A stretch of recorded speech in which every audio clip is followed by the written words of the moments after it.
Merci, Monsieur le Président. Monsieur Julius Maada Bio, Président de la République du Sierra Leone et coordinateur du C10. Excellence, Monsieur le Président de la République de l'Angola et Président en exercice de l'Union africaine. Excellences, Mesdames et Messieurs les chefs d'État et de gouvernement du Comité des 10. Excellences, Mesdames et Messieurs.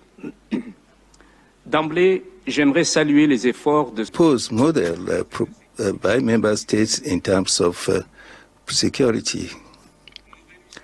We are meeting today bearing in mind that we have gotten to a crossroads on this historic process. This year, indeed, is the 20th anniversary, referencing two documents that reflect the common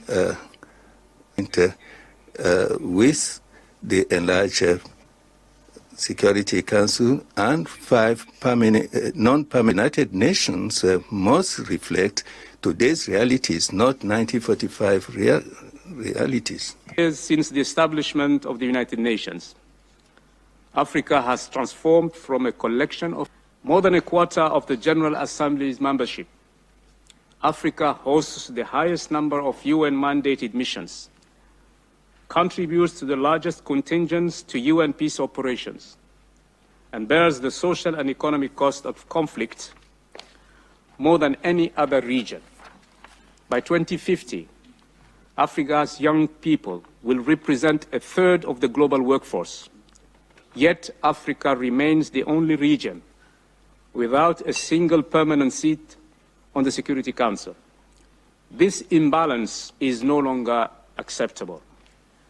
The Slbc Consensus and the Sirte Declaration remain the cornerstone of the African common position.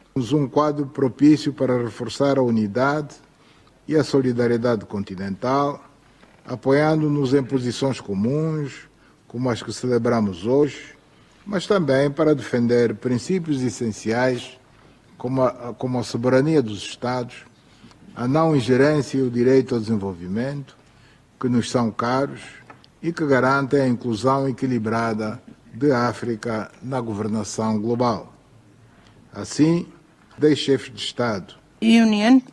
African Union, our gratitude and to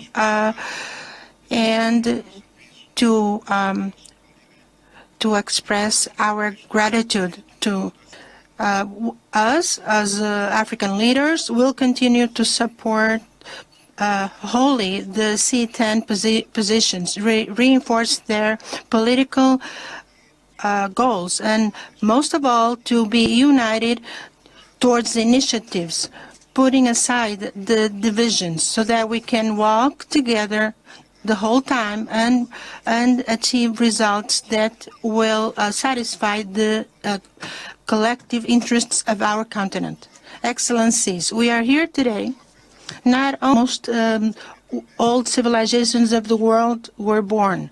It's also a youth continent where almost half of our population is less than 20 years. They cannot aspire to be respected as a guardian of peace and international safety or security. The world is facing existential crises, pandemics, and terrorism. In all those challenges, Africa is not only a victim